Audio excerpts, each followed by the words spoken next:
monster's fear, a tale of dark demise. Beware the wraiths who wander neath the crimson skies. Wraiths of the black ship, eternally they sail. No mercy, no redemption in this ghostly wail. Mist clings to the shrouds like whispers of despair.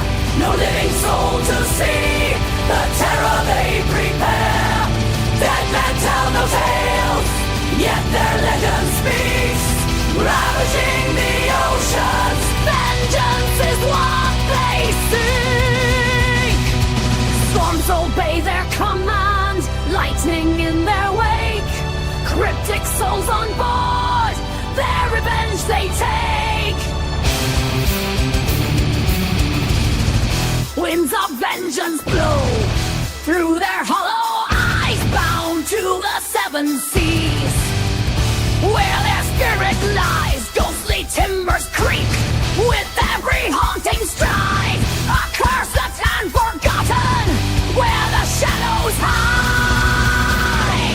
Wraiths of the black ship, eternally they sail. No mercy, no redemption in this ghostly wail. Blackened waters churn under the ghostly gale. Crows will call no more, under shadows veil. Flag of bones above, fearless to the end. Wraiths of the black ship, no one can defend. Screams of the lost echo through the mist. Cold steel in the dark, death's icy kiss. Cling to legends dark, etched in tales of the damned. Their shadow-haunted course, where no man's ever returned. Wailing through the fog, with voices made of dust. Chains of wrath and sorrow, hunt they will, they must. Wraiths of the black ship, no rest for the accursed. Through the ages they drift, their hatred never reversed.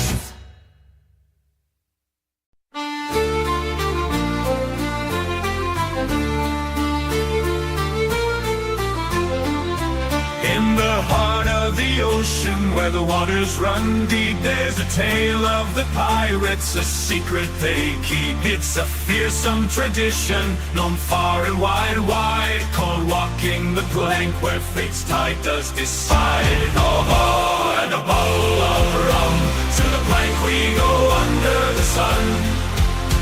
With a leap of faith, or a fearful glance, into the abyss, where shadows now stands.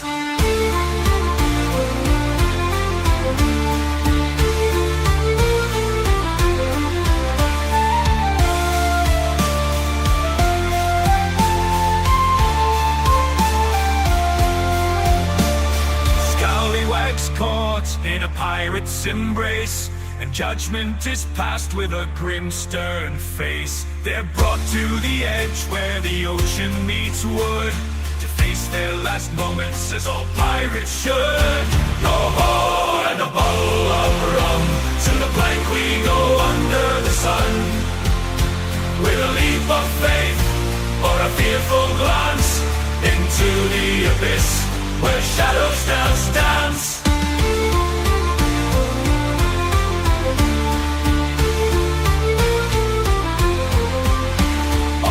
They stand amidst wind and spray, facing their fate at the end of the day. No mercy, no quota, the code of the sea, where life is as fleeting as waves on the lee. But tales of the blind echo through time, a warning to all of the pirates not climb. For justice is swift on the merciless sea, where the light waits space patiently for you and for me. But tales of the blank echo through time, a warning to all of the pirates not climb. For justice is swift on the merciless sea, where the blank waits space patiently for you and for you and for. Yo ho ho, and a bottle of rum. To the plank we go under the sun.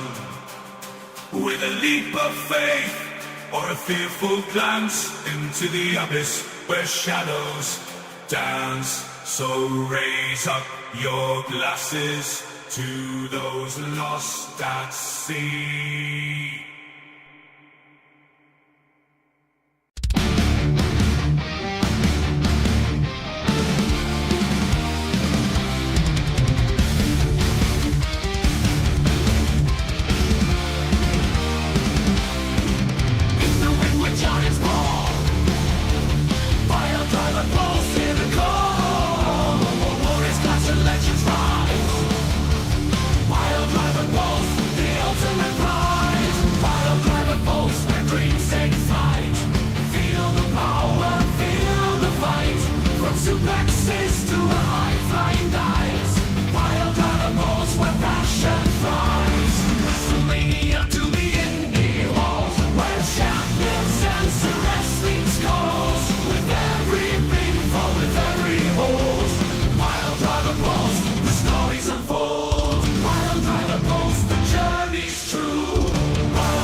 What is going on, Misfit Nation?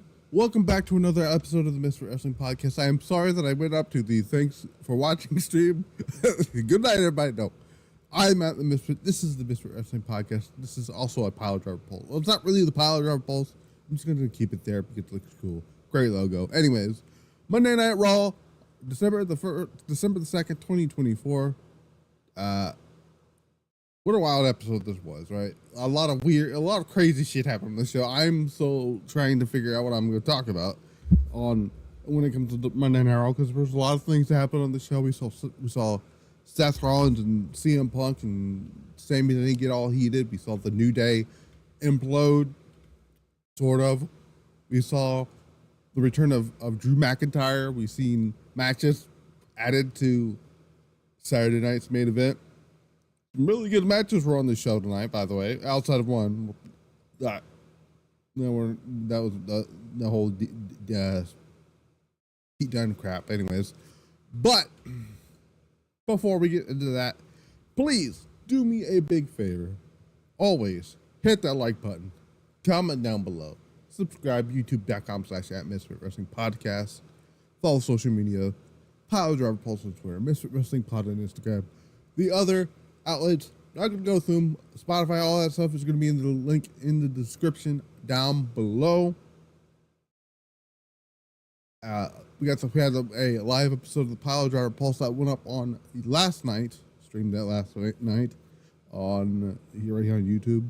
We talked about the Continental Classic Survivor Series, Pentagon and his contract status, Matt Riddle. There was something else I talked about, and I don't remember if I put it in the description or not. But we talked about the Iron Survivor Challenge, the NXT stuff, because I didn't put in the description, but we did talk about that. So I'm going to be back on schedule hopefully this week. We got NXT tomorrow. We have SmackDown on Friday. Deadline this Saturday, and I am going to be doing sometime after 11, maybe before 11. We've decided on it. The Goddess of Stardom Tag Team Finals review. It's going to be right here on Misfit Wrestling Podcasts, or it could be both on both channels for Blitzball Champ. He's live right now talking about him going to all of them.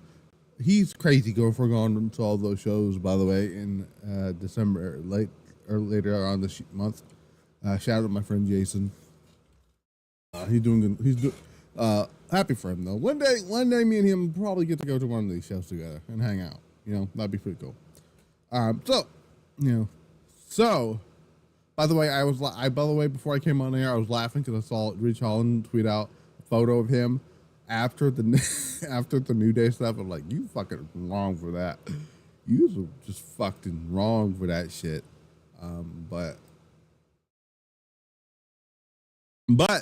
We had the first, I think that was like the first, which was the first 30 minutes or first hour was free or something like that. Anyways, CM Punk came out, said, is it good to be live on a Monday night in Everett? I think he said Everett, is it either Everett, Washington, or Ottawa?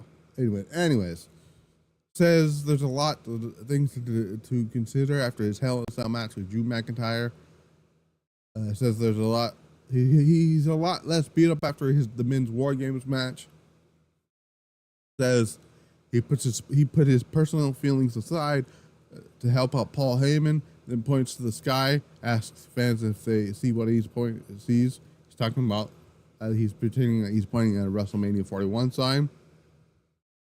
Says there are many roads to take to get to where he wants to go, and whether it's through the Royal Rumble or at the Elimination Chamber. Before he can finish, Seth Rollins' music comes out. He makes his way down the ring, and he takes forever to start fucking talking. He says he's been doing a lot of thinking, and says he really should have taken out CM Punk the day he returned to WWE, and he regrets it every single day for not doing it. Since then, a lot has gotten in the way, whether it's Punk getting hurt, him defending titles, or him focusing on the bloodline. Says that the last time he saw Punk, he was close to taking his shot at Punk, but he took pity on him, given he was coming off a Hell in a Cell match against Drew McIntyre. Rollins then says, after seeing Punk stand tall next to Roman Reigns at Survivor Series, it became clear that it's time for him to fix his mistakes. Rollins starts taking off his jacket and says, there's nothing in his or Punk's way except for air and hatred. And he says right now he's feeling that tonight's the night that he gets to take out CM Punk. Punk says Rollins talks too much and doesn't listen enough. He says that he's just said that he put his personal feelings aside and is tired of running races against people he had no idea that he's racing. Basically saying, I haven't thought about you this entire time.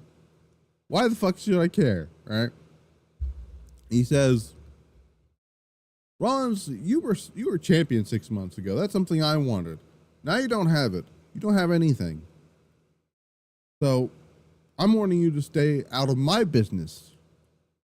Rollins tells Punk that Rollins talks too much and doesn't listen enough, basically repeating what Punk said. Punk and Rollins, then he shoved Punk, and Punk and Rollins start brawling as Jay and Sami Zayn come down to the ring to break things up. Adam Pearce and officials then appear to try to provide some backup to Jay and Sami.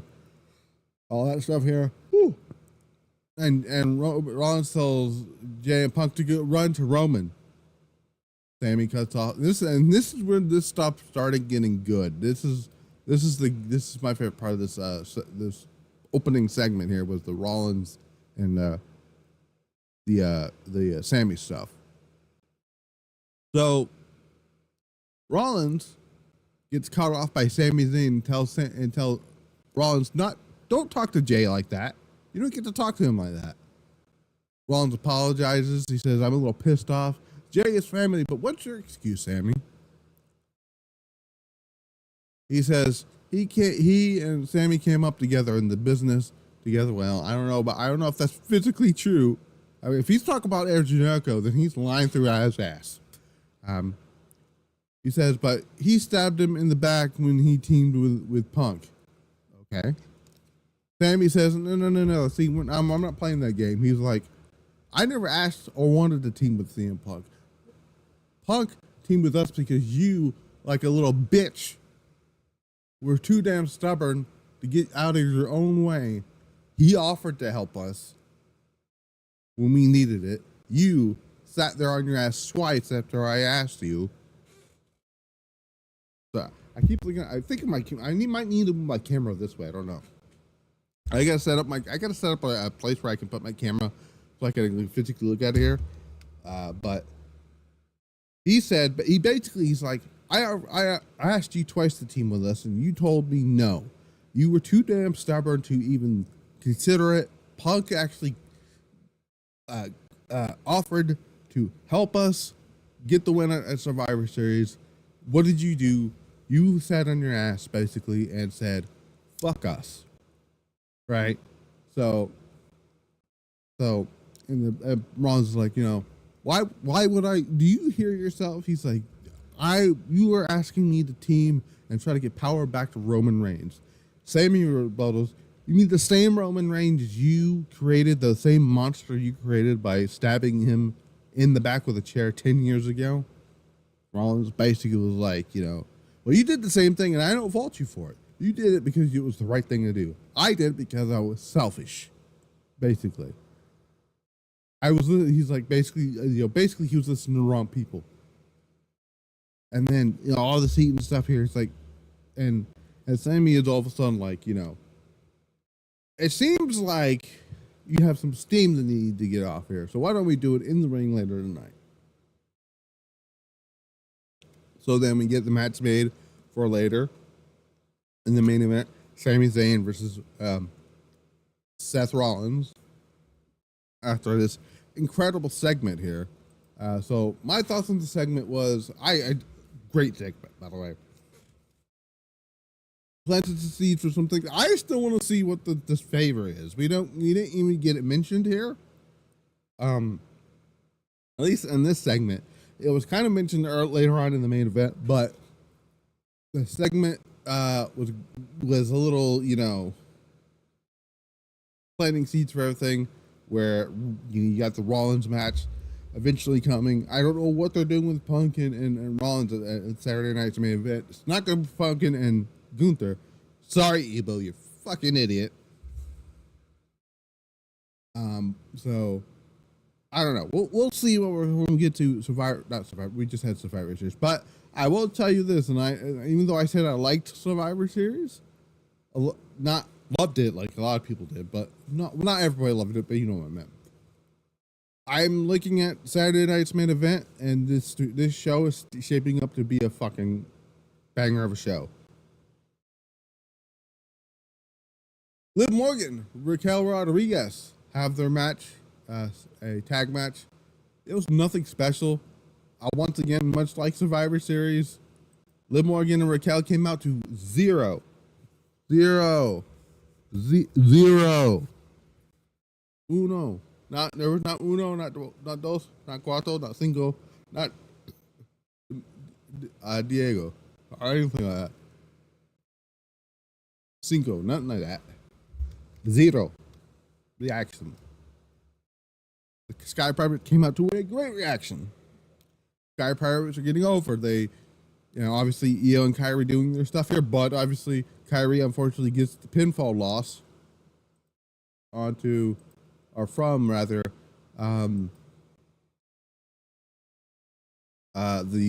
not the New Day, the what it was called here,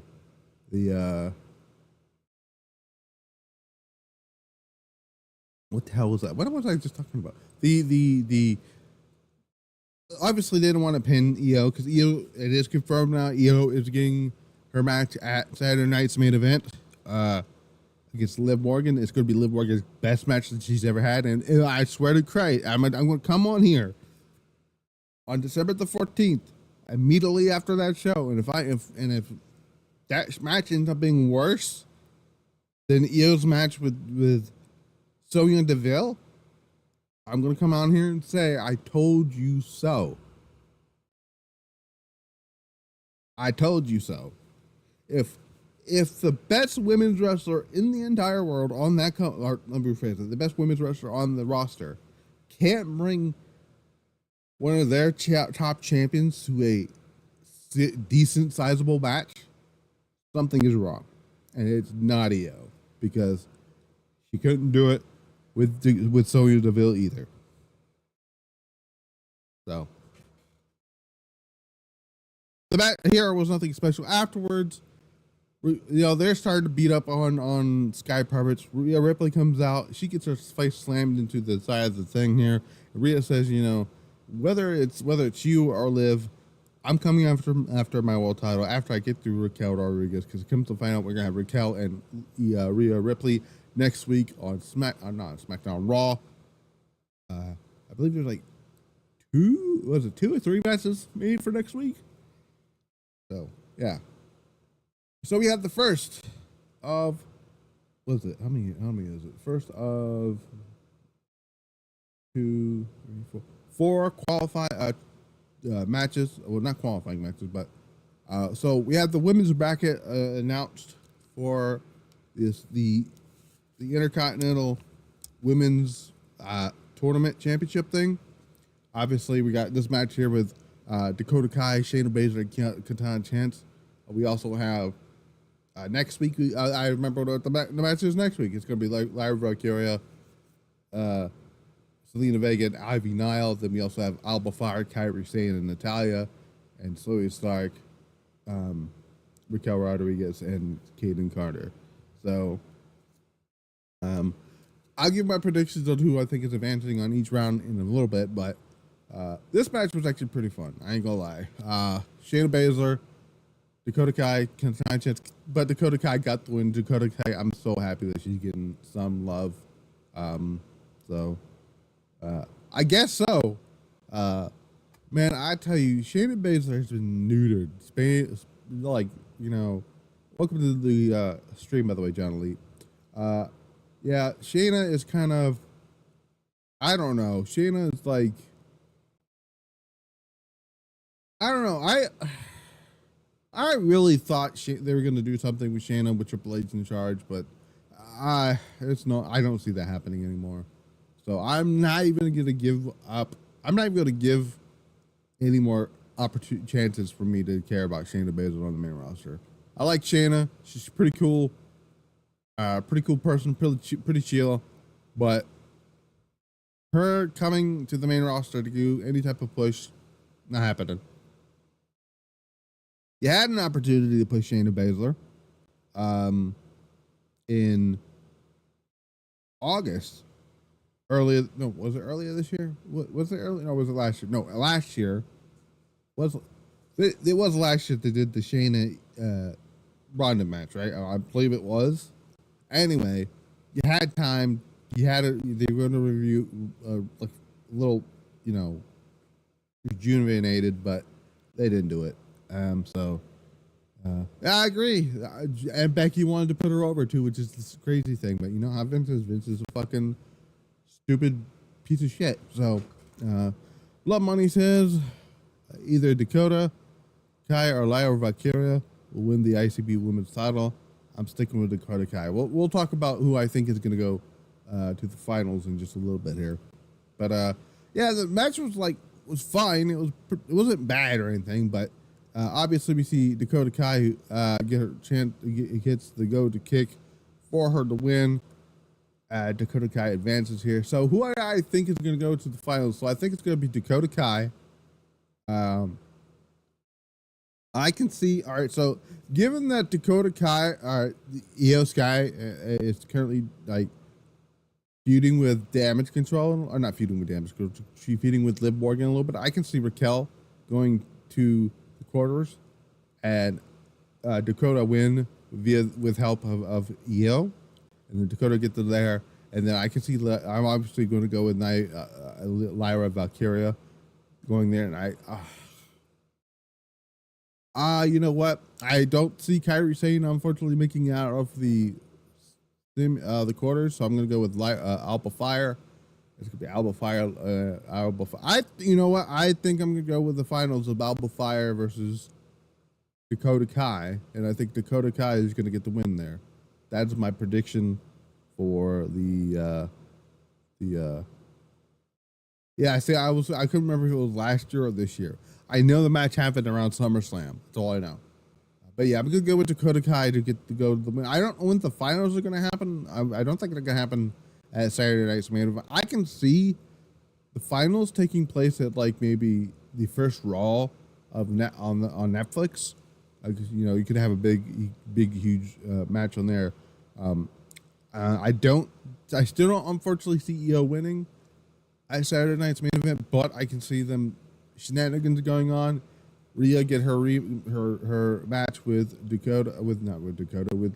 Liv at Raw on Netflix after Rhea beats Raquel. Rhea gets the title back, and either Io wins the Royal Rumble or the Elimination Chamber, and we get Rhea at WrestleMania. But and people asking me, well, what do you do with Liv Morgan? Well, Liv Morgan already has another WrestleMania story right in front of you, and you don't even notice it. No, it's not Raquel. No, it's not Io. No, it's not any of that stuff. Who has she been talking about nonstop that she's retired? Becky Lynch. Yeah, that's what I'm saying. That I think the IC titles, when they can do that on the Raw on Netflix, the debut on Netflix. Becky Lynch versus Liv Morgan makes a hell of a lot more sense than fucking Rhea Ripley versus Liv Morgan right now. And no one wants to see Liv Morgan versus Rhea Ripley at WrestleMania. Give me Rhea for the women's title, and then you could do an underlying storyline with with Liv and Becky, because Liv keeps talking about she's retired Becky Lynch. You don't keep bringing that up if you're not gonna do something with it, right? So, I don't want it to be for the championship. That's the other thing. If they're gonna do, if they want to do Liv and Becky, do not put the title on the line. This is one of those stories. Again, same thing with JD Bianca. You do not need a title. This is one of the things when they could have done Bianca and Charlotte this year. Had Charlotte not got hurt, you didn't need a championship. So that's what I'm saying there. So that's good. That's my current prediction right now. Liv, Becky, Io, Rhea for the title. Not a 4-way, but you know what I meant. We had the New Day host the 10-year anniversary. They both come out. They're start to seem like they're gonna do their New Day shtick here, and then Woods like I'm sorry I'm about to disappoint you guys and whatnot here. And then Big E's music hits, and Big E comes out here. He's like, you guys were there for me when I needed you, and I was there for your firstborn and all that stuff there, and all that good stuff. And then Woods said, "Oh, well, not yet." Biggie says, "Until I'm medically cleared," I hit my microphone there.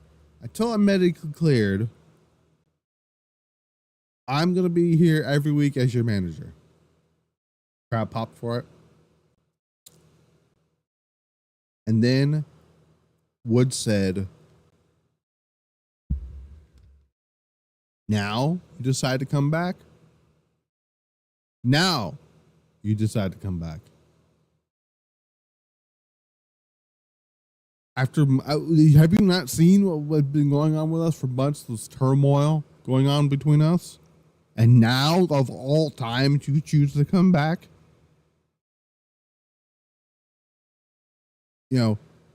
Everybody says, you left us. After Biggie says, I had a broken neck. Okay.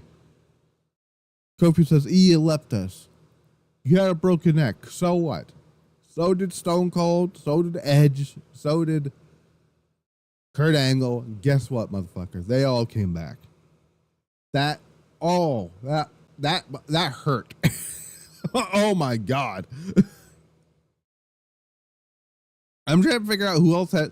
I'm surprised they didn't go didn't bring up Ciampa. I'm surprised they didn't bring up. Well, I'm not surprised they would bring up Paige, but who else has had like neck surgery and broken necks that came back to wrestling? I know Ciampa's one. I know Edge. I know Austin. I know, oh my God, who was the other?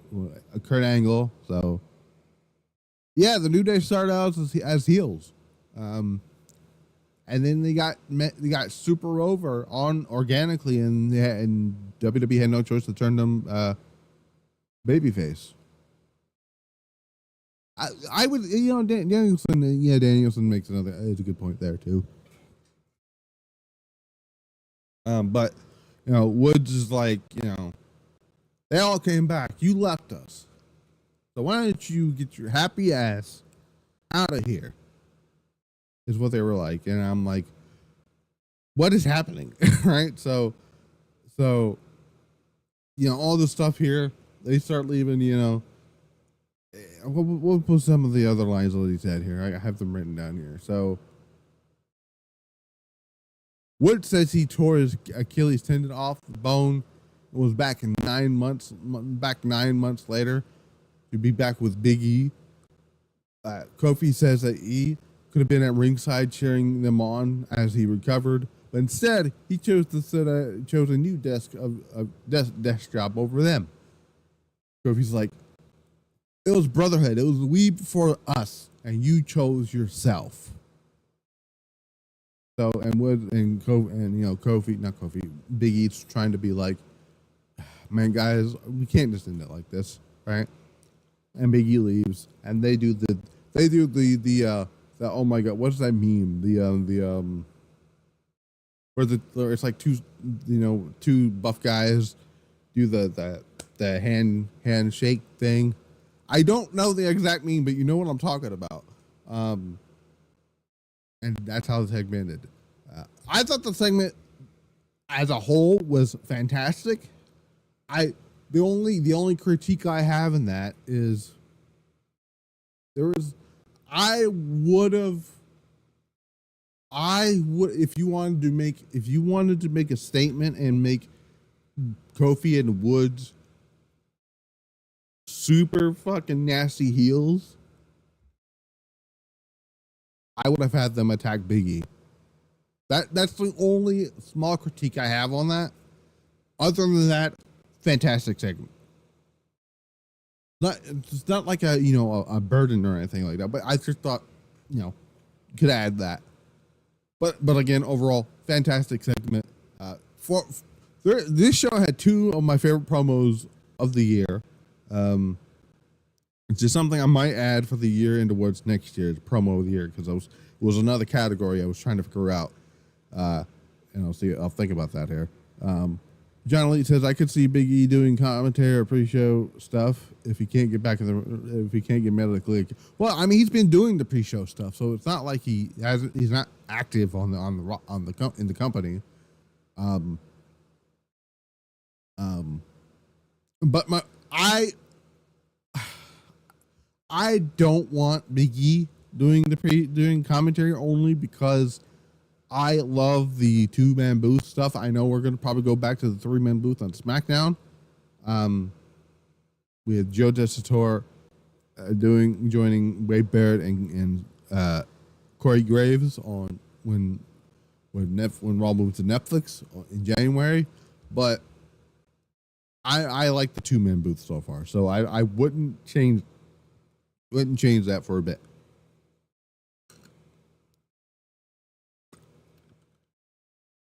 After this, we had a Karrion Kross promo. This is some of the best things. This is the best stuff that Karrion Kross has done in his WWE career. I'm going to be completely honest with you. Though I still wish we'd see more of Kross that we see on Twitter on television, but that's neither here nor there. And let's find out the next week we got an 8-man tag match that should have been on fucking Survivor Series. That being the Wyatt Six versus the Final Testament and The Miz. Why this match was not on Survivor Series, I have no fucking idea. That beats me.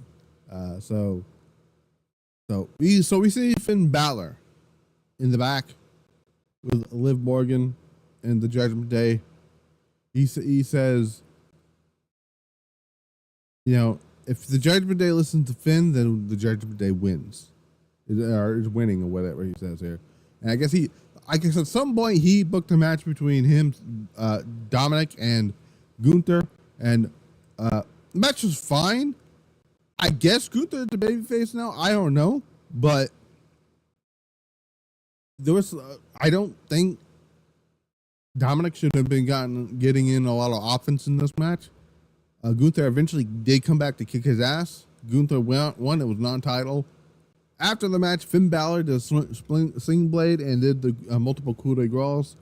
Went to Adam Pearce later and says, "All right, so Pearce, when do I get my world championship match that Gunther's been ducking me for?" He says, "Fine, if you want it, fine, you're gonna get it." I talked to Gunther Saturday night's main event, but next week we're gonna talk about your other title match.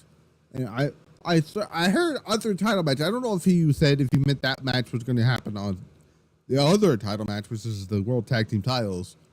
It's either going to happen on Saturday night's main event or a Monday Night Raw.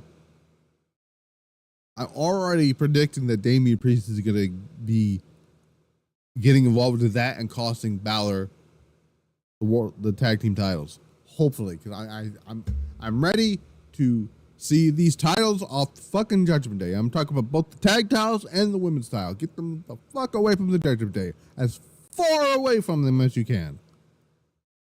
And then after you take the titles off the Judgment Day, you break up the Judgment Day. And I don't mean break them up and then put them back together 6 months later. The same thing with the New Day. Do not do what you did here and then have them be a fucking babyface again 6 months later. We don't need that. So,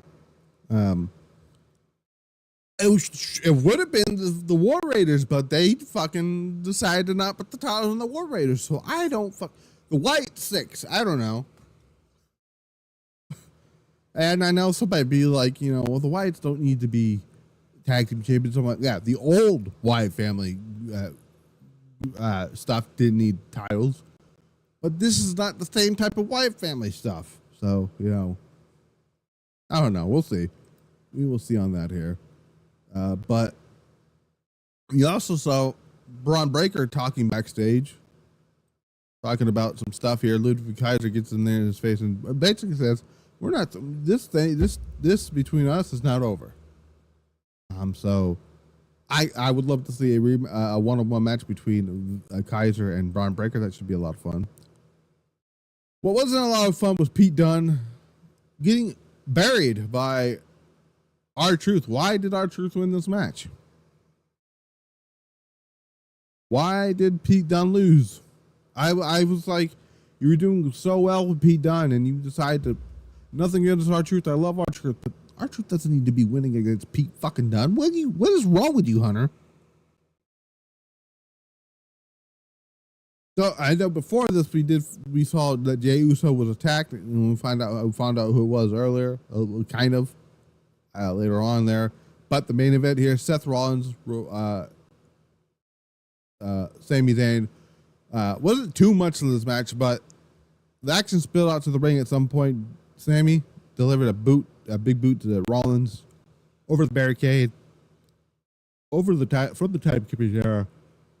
Sends him crashing into the ring post, then grabs a chair, slides in the ring. He looks like he was going to hit Rollins with it, but he said nope. Rollins says that lied to him, that he attacked Jey. He berates Rollins and says that he attacked Jey, but Rollins like it wasn't him. Sami asked if he asked Punk yet. Sami disposes of the chair, but Rollins takes advantage, roll up Sami for the win. Rollins like, you need to start using your head rather than following your heart all the time. I didn't attack Jey Uso. He leaves. Rollins leaps up the ramp, and then out of nowhere, boom, a Claymore kick from one Drew McIntyre, who we have not seen since Bad Blood, where Drew McIntyre lost that fantastic match of the year candidate at Bad Blood against CM Punk. Drew McIntyre, I guess, is back here. Might have been the person who attacked attacked Jey Uso. My first thought was Kevin Owens, and the reason I said Kevin Owens is because it just falls in line with what's going on with Kevin Owens.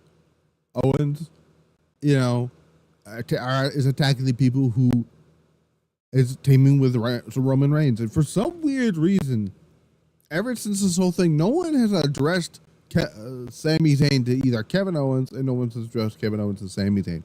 No one's brought this up to anybody. hopefully that changes, and I'm sticking with my Mania prediction of it going to being Sami Zayn versus Kevin Owens at WrestleMania.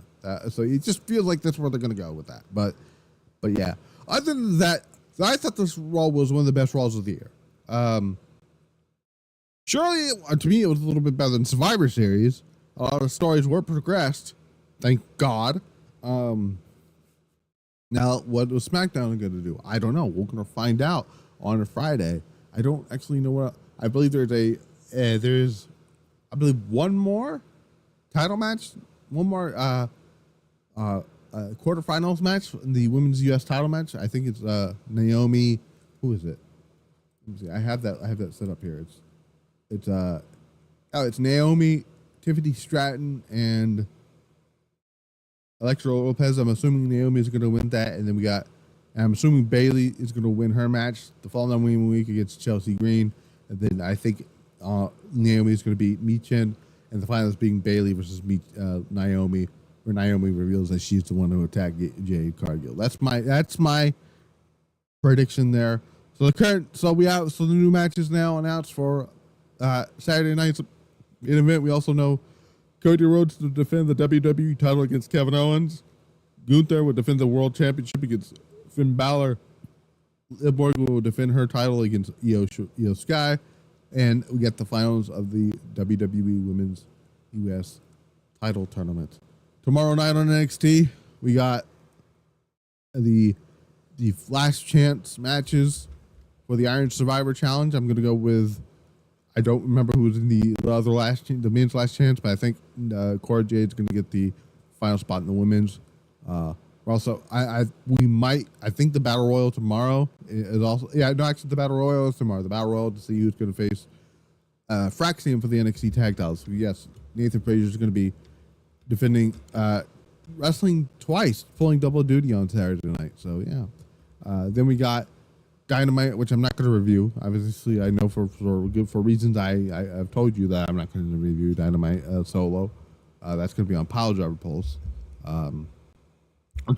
which will not be this weekend because I got the stuff with. What if Drew has an alliance with Seth? Well, that one I don't know. That would have been weird. I don't know if that would have made a lot of sense. Why?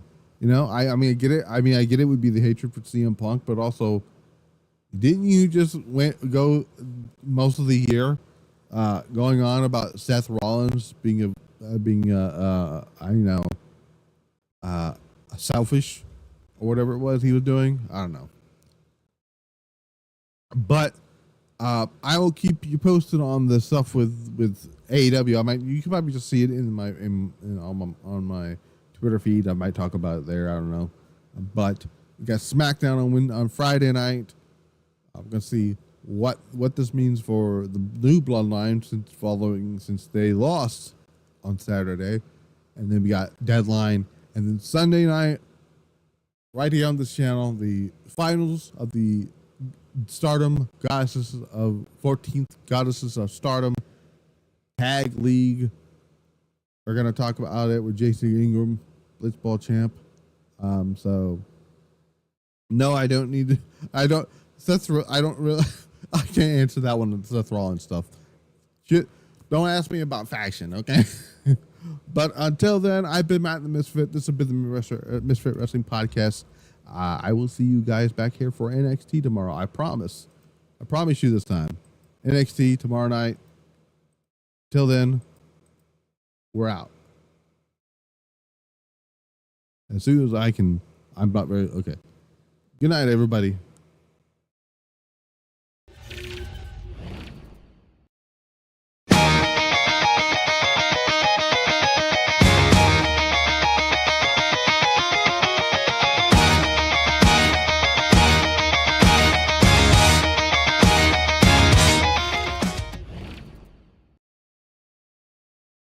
Actually, before I play you out, I'm going to actually play that ad. I don't want to keep forgetting it.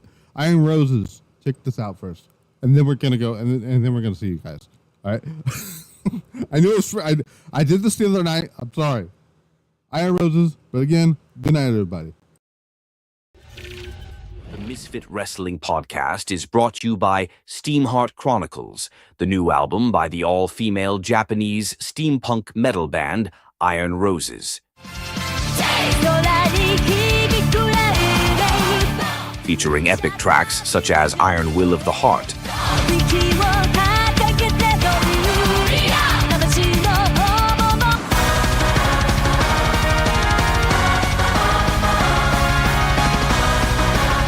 Warriors of Destiny,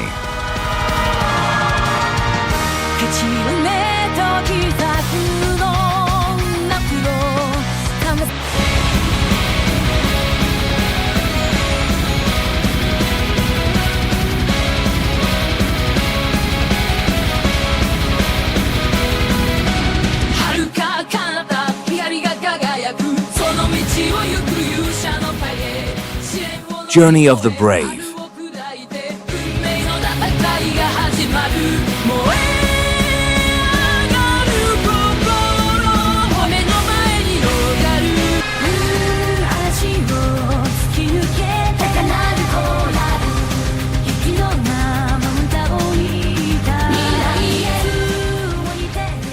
and much, much more.